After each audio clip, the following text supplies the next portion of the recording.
Hi, hello, hi. So, you may notice something slightly different. I'm actually wearing a new cologne today, so, it's funny because I'm not joking. I was legit, like, about to film and I was like, I should put cologne on. And I was like, nobody could smell you from their house, so that was pointless. But I could smell me, and I just want you to know that I smell really good right now. So anyway, I moved.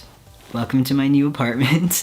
Background is still under construction, lighting, sound is all kind of, we're experimenting. We're on this journey together, you and I. So today's topic is about age. I know it seems like a bit of a weird topic, but it's just age relative to a lot of things, like transition, going to school, starting a new job, all that stuff. It's just, I feel like a lot of people have anxiety about age, and it's not just because I turned 25 this year and had a quarter-life crisis. I don't know what would make you think that. Anyway, before we get into today's topic, I want to let you all know that today's video is actually sponsored.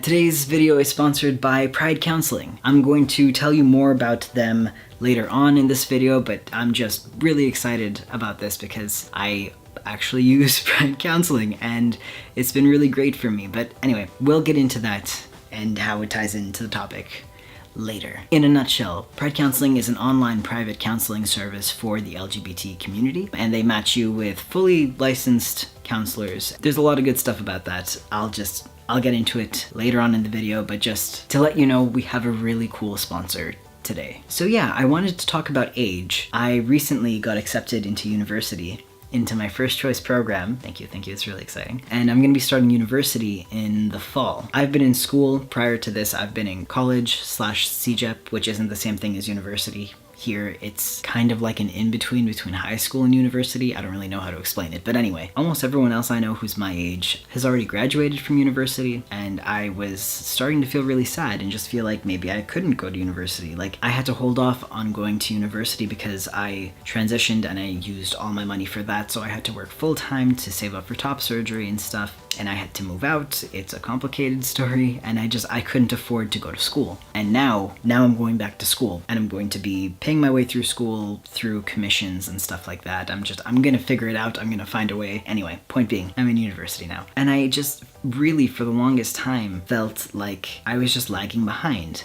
And even with my driver's license, for example, I'm 25 and I only got my driver's license like about 2 years ago. Until I got my license, I just thought, I was like, I'm never gonna get my license at this point. It's like everyone else I knew had started driving school when they were 17 and they had their license by the time they were like 18, and I didn't have that, and I just ended up falling behind. But until I got my license, I was just like, man, I'm so old and I can't drive yet. And now I'm like, I don't notice a difference. Like, now that I got my license, it's not like I feel that same, like, oh no, I'm so old and so behind. And it's kind of the same with university. Like, now that I got into university, I'm going to be going, I don't feel that sort of like, oh, I'm too old to be doing this, oh no. And again, it was the same with my transition. Like, I was worried that I was too old to transition until I actually started transitioning. So I felt like this a lot. It always, in the moment, seems to feel like it's too late for you, or at least it did that way for me. It always felt like it's too late, so I can't do it. Like, don't bother, just do something else. Like, I would give up a lot because I thought that I was just late. And I thought that being late to something meant that you were disqualified, basically. I thought it was too late for me to go to school because I'm 25. I thought it was too late for me to get my license because I was 23. I thought it was too late for me to transition because I was 20. But I've realized, like, that's just not it. And it's such a horrible way to think because, at least for me, it meant that I was letting go of a lot of my dreams. Like, I'm not going to take up karate. Listen, don't laugh at me, but like, I'm not gonna do karate because everyone else who did karate has been doing it since they were like 3 years old. And like, I'm in my mid-20s, I can't start karate now, but it's like, man, do karate if that's what you want to do. If that makes you happy, do karate. You could learn new things, you could take up new hobbies. It doesn't matter if everyone else and their mother's dog has been doing it from the minute the sperm hit the egg. It doesn't matter. It's never too late for you to follow your dreams and do what you want to do with your life. You could be like 40 and already in your field and realize like, hey, I hate this job, I want to do another job, I have to go to school for that. If finances permit, I understand that it's a huge privilege to have access to education, But if you can, and the only thing holding you back is your fear and feeling like it's too late for you, forget that. Just do it. Go to school, do karate. I'm trying to let you know that it has been liberating for me. I've worked through this in therapy, and this is why Pride Counseling is sponsoring this video. It's something that I worked through with my counselor, and I realized how much of an impact it was making on my life. There are a lot of really great things out there that you might stop yourself from doing, and they could be really big things like going to school or changing job or transitioning or getting your license, or they could be smaller things like dancing. If you go to a bar and a song you like is playing, just allowing yourself to dance, creating art, taking a painting class, doing karate. Those are all things that, like, they're just fun. You get what I'm saying? And it's this mixture of, like, if I haven't gotten good at that thing up until this point in my life, then I'm probably not going to get good at it, so I shouldn't pursue it. And, like, there's so much there. It's like, first of all, pursuing something shouldn't just be about whether or not you think you'll be good at it or you'll be the best at it or any of that. Like, I think that you should just dance because it's fun. But then there's that other added layer of, like, nobody's too old to live their life. And it's your life. Like, who are you? Like, is there someone at your door every day who's, like, checking your ID to make sure that, like, you meet the age qualifications to do the things that make you happy? No. So I don't understand how I got in that space in my head, you know? Through my therapy, what I've realized is some of it comes from my very deep fear of failure and inadequacy that I just carry around with me all the time. That's why I have EDS. My back pain, it actually comes from carrying the weight of all of my baggage. But also, it comes from comparing yourself to others. And it's hard to not compare yourself to others. I think it's a normal thing to do, but sometimes it could get really unhealthy because you feel like, well, if they've accomplished all of that and I haven't accomplished even a fraction of that, I'm never going to catch up. But it's like, one, you might be able to catch up, like literally who knows, like life is wild and does all kinds of stuff. But two, it's not about catching up because it's not a race. You don't need to catch up. You're not, like, life isn't linear. A friend of mine, Ash, posted this thing on Instagram the other day talking about just this, where they were like, life only seems linear in retrospect, but at the time that it's happening, it's not. It's not a straight path. So you can't compare yourself to others as if you're on this racetrack that's going one way when really it's more spherical, you know? Life is a sphere.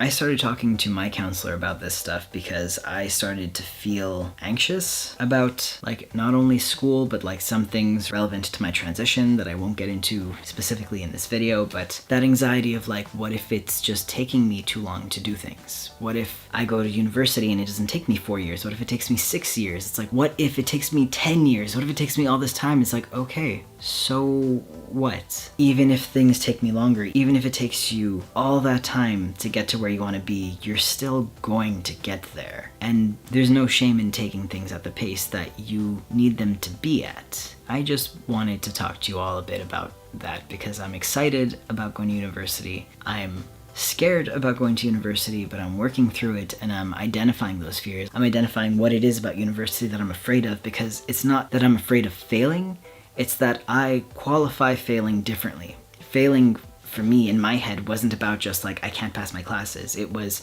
about, like, what if I can't handle more than one class a semester? It's going to take me forever. But it's like, so then it takes you longer. Like, it's fine. Going slowly and taking things at the pace that you need is not synonymous with failing. You're not failing. I didn't realize how much that applies to things. It applies to my channel. Like, just this whole thing of, like, what if what I'm doing isn't good enough? But it is. Whatever you're doing is enough. I've said that before. It's the phrase, whatever you do today, let that be enough. It really resonates with me, and I always tend to forget how many things that applies to. It applies to feeling like, oh, maybe it's too late for me to transition, maybe it's too late for me to get my license, maybe it's too late for me to go to school. It's not too late. The pace that you're going at is fast enough. It's okay to take things slowly. Going slowly doesn't mean that you're not getting anywhere. It just means that you're respecting your own boundaries. If ever you feel frustrated because, you know, it's taking longer for you to get where you want in your transition and stuff like that, it's just remember that you will get to the same end point. You'll get to where you want to be, and time isn't running out. Your life follows your own timeline. Anyway, I hope that made sense. Hopefully it maybe resonates with someone else out there, whether it be about your transition or school or learning karate. Again, this is stuff that I worked out with my counselor, who happens to work for the sponsor of this video, Pride Counseling. No, for real, I tried online counseling because of a lot of reasons, but I wanted to let you all know how it went, and so now I'm really excited that they're sponsoring the video. So Pride Counseling, I think, is really great for the queer community, great for disabled folk. It's accessible in that you don't have to leave your house. There are many different ways you could communicate with your therapist. It doesn't have to be face-to-face or over the phone. You could write it over text, which is great for me because I like to have time to read things and process them and then respond. And I communicate most clearly written because as I'm speaking, I forget where I started, which is a problem in every single video. I've been able to work through some of my day-to-day struggles that I was having a lot more trouble identifying because it's a different type of therapy. You could go the traditional route and like video call and stuff like that if you want to be face-to-face. That's totally up to you, but just for me, the whole like texting thing, I'm like, oh, this is nice, I like this. In terms of cost, I looked into it, and Pride Counseling is on a sliding scale, so they do offer lower prices for their counseling. I'm gonna walk you through actually how to sign up for Pride Counseling and how to sign up for their financial aid, because they offer that at the end of the sign-up process. So if you're looking to try therapy for the first time, or if you're looking to try online therapy for the first time, if you're doing this sign-up process and you don't want to do it alone, then stick around for the rest of this video and we can sign up together. There's gonna be a link in my description. If you wanna follow that link, that would be super cool because you'd be supporting me and the channel and all that cool stuff, but it's totally up to you, so So if it's your first time signing up for therapy and it's scary, or it's your first time signing up for online therapy, or you're just someone who deals with executive dysfunction like me, I'm going to walk you through the full sign-up process and the process of applying for financial aid, because I feel like maybe it'll be less intimidating if we do it together. You don't have to enter your payment details right away, so if you just want to go through the sign-up process so you have your account and it's ready for when you're ready, then you could still go through the sign-up process now and decide if you want to do it and if you want to enter your payment details later. So if you click the link in my description, it'll bring you to this page here. How do you identify? So I'm going to put transgender female to male. What are your pronouns? Mine are he, him. What is your orientation? Select all that apply. Asexual, queer, pansexual? How old are you? I am 25. What is your relationship status? I am in a relationship. Have you ever been to counseling or therapy before? Yes, I have. How would you rate your current physical health? I have EDS, so I'm just not trying to be dramatic or anything. It's just, how would you rate your current sleeping habits? No, they're not great. How would you rate your current eating habits? They're also not great. But I mean, I just moved, so I think it's like normal. Anyway, how would you rate your current financial status? Also not great.